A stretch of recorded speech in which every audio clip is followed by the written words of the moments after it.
and welcome to the podcast, episode 1, where today we're going to be talking about electric cars. Before we start, I would like to say welcome to the podcast. I hope you enjoy this episode and all episodes to come, and we're just going to get straight into the facts, opinions, and rants, which is what the podcast hopefully will be about in its lifetime. Hopefully more facts than opinions and rants, but anyway. So today we're going to be discussing electric cars, right?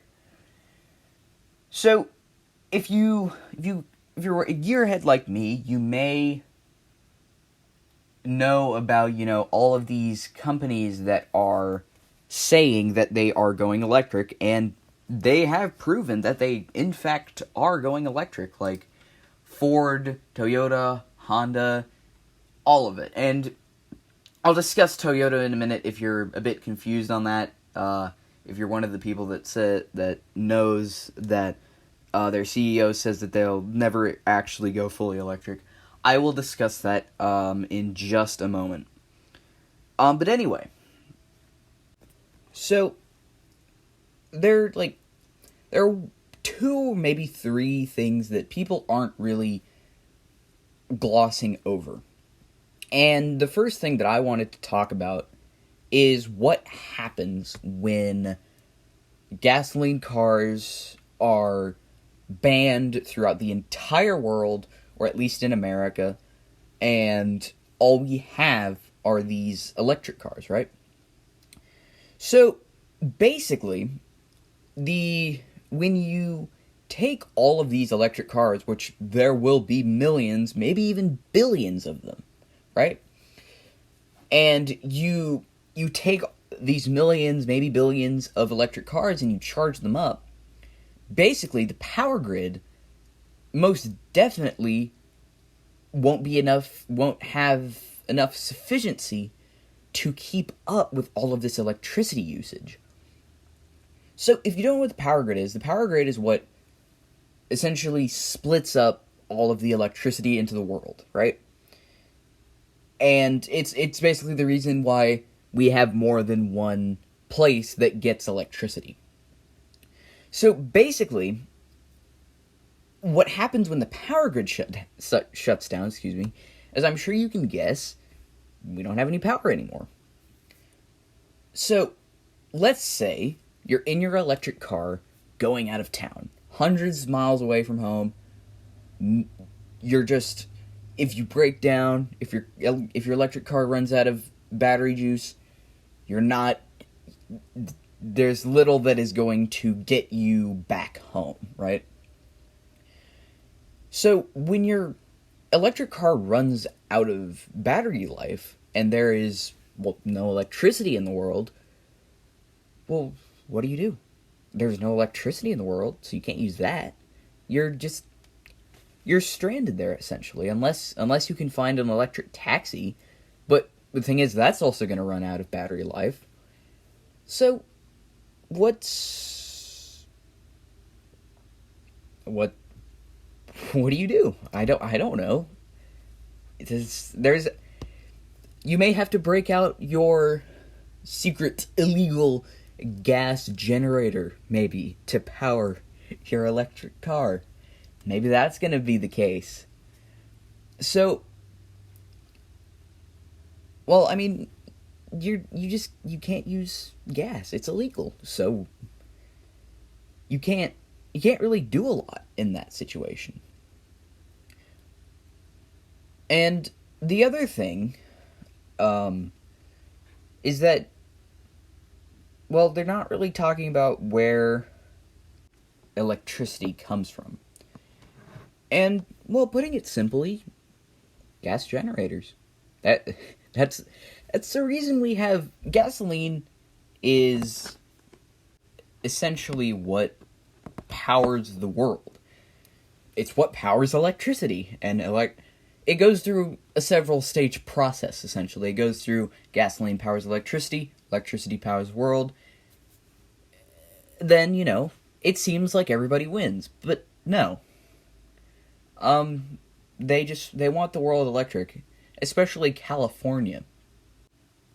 But anyway, So, another thing that is kind of ironic is the government not only profits from more electricity usage, but they also want to bring us more electric cars, understandably, because as I just said a few seconds ago, they profit from electricity usage. But the thing is, as you may know, NASA is affiliated with the government. And you take these rocket ships that they are using to go to space. Well, I mean, it looks like they're killing. You can see the polar bears, as Al Gore would say. You can see, the rocket ships killing, 500 polar bears per millisecond when it takes off. When, you have all those flames coming out of thrusters. It just, Al Gore is, he hides when he sees that. It's like a dog in a thunderstorm, right? Doesn't know what to think, right? It thinks the world is ending, right? And then, you have, all these excuses that Al Gore is making up, saying, oh, we need to move to electric cars because, Antarctica is melting. And the thing is, it really is working, because I was at a college campus maybe 6 months ago, half a year ago, and, as you would expect on a college campus, a lot of the residents there are under 30, maybe under 25. And, they're looking at these news headlines with the two words global warming and climate change. That's 4 words, but if you split them, you know what I mean. They look at those words and they say, oh no, those 2 words, they mean bad things when mixed together. I need to change my gas-guzzling, polar bear-killing Volvo to a Tesla or Rivian. And they go to their parents and they say, Mom, Dad, whoever they ask. They say, Mom, Dad, I need $40,000, $50,000, $60,000 so I can buy myself a Tesla. And of course, they give them the $40,000, $50,000, $60,000 because their 20-year-old son is just their oochie poochie poo, right? And then you have more electric cars. A majority of the vehicles that I saw at the college campus were Teslas and Rivians. In fact, I rarely actually saw a gasoline car. And I looked out the window because I stopped at a Chili's and I looked out the window. I saw so many Teslas, Rivians, whatever, you name it, it was there. And I said, wow, I am not surprised. And so a feature about these Teslas, I kind of want to go into depth about these Tesla things. You go into detail with these Teslas, and you as soon as you go inside, you see the 14-inch screen on the center of the dashboard. And if you look at vehicle history, you look at it and you say, I remember the time when Chevrolet announced that they were implementing radios into their cars, and then the government was trying to ban that. It's interesting, isn't it? Well, before I move on, they were trying to ban that because they saw it as too distracting, which is understandable. And then you continue and you say, I remember when they were implementing radios into their cars. It's interesting, isn't it, how they haven't taken action on this yet. And as I said earlier, understandably, radios can be distracting. And they did end up taking action on this. They ended up failing trying to impeach them, and understandably, because they're still in vehicles today. But what is more distracting to a driver is a screen in your car with a map of the road, especially. Because, you have to look at that map. You have to look off of the road and look at the map. And I get that, you need navigation, but there are better ways for navigation, right? There are better places to put navigation. For instance, you buy a cheap, like $20, maybe $30, not even, probably, maybe, I don't know, with inflation going on, everything is expensive, excuse me. But you just buy a little phone holder, and it's hands-free. And, so is the giant screen in a Tesla, but even so, with a phone on a clamp that just clamps to the vent, and then the clamp clamps to your phone, or phone clamps to the clamp, and, the phone is a little more upright, right? So you can still, you're looking off the road, but you're not looking down. So you can still see what is ahead of you instead of having to look down. And I get you may need to just look at it for a split second, but that is proven to be not exactly perfect as the way it is.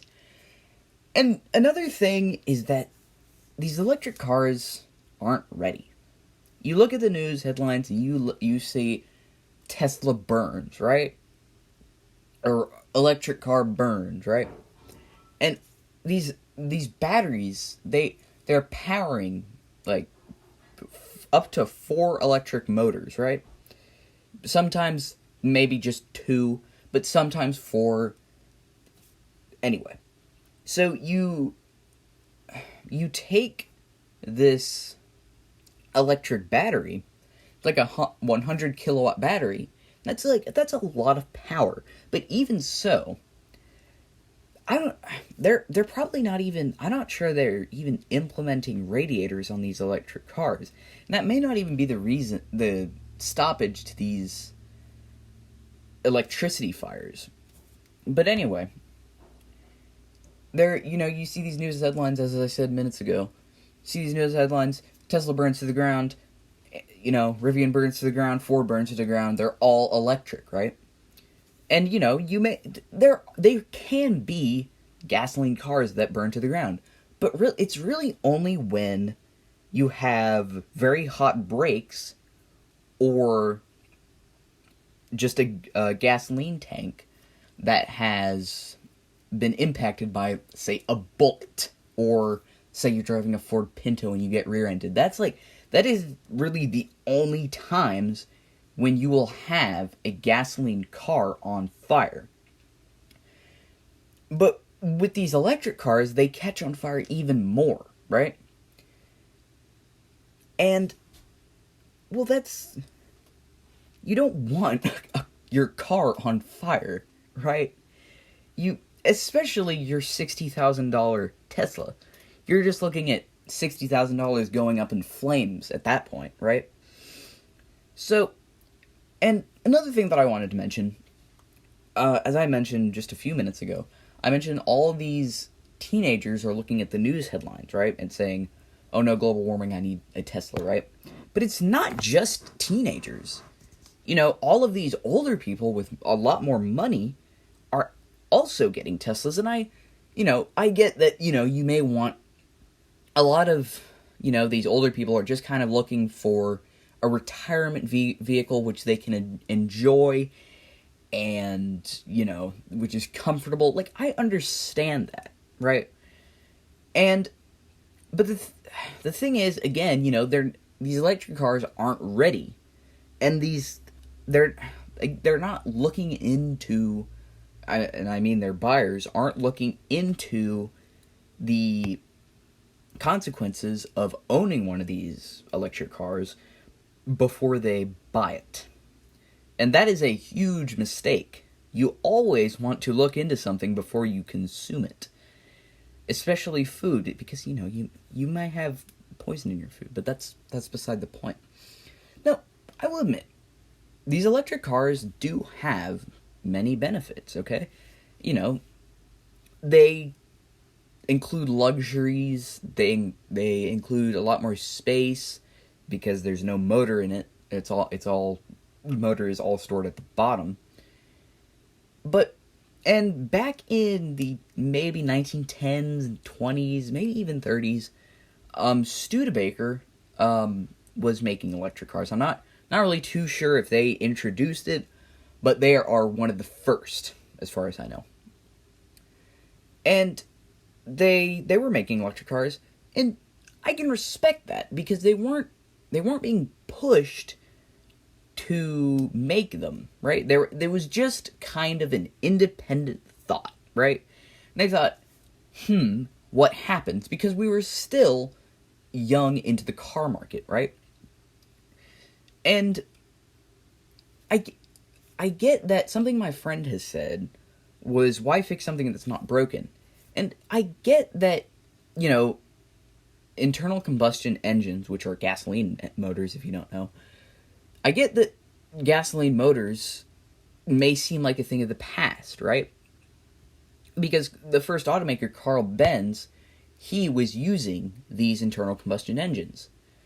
And I get that you want to evolve from things and things that seem like a thing of the past, but the thing is, there has been no issue with, like, major issue with internal combustion engines, right? It's why we have used them for over 100 years now. By the end of the century, they will be 200 years old.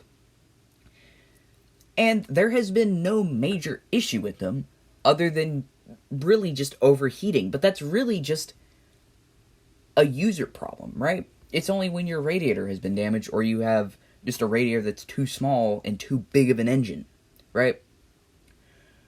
However, you know, when you want to make something seem like a thing of the past and say we need to move on, and you move on a bit too quickly, that's where things can get a bit catastrophic, or just completely catastrophic. And I have proven this with all of these electrical fires in these electric cars. So, with that all said, I think that is all I have to say. Have a good day, and for the love of God, try not to buy an electric car.